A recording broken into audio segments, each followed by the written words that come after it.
আসসালামু আলাইকুম। আশা করছি সবাই ভালো আছেন।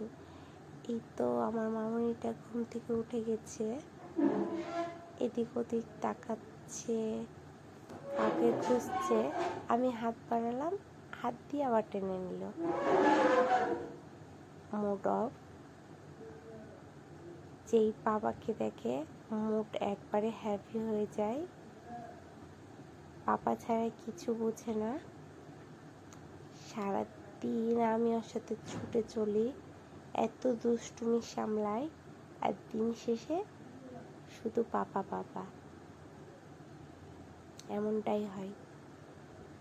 যাই হোক, আজ এ পর্যন্তই। সবাই ভালো থাকবেন। দেখেন ওর হ্যাপিনেস। পাপা পেলে আর কিছু চাই না। সবাই ওর জন্য দোয়া করবেন। আল্লাহ হাফেজ।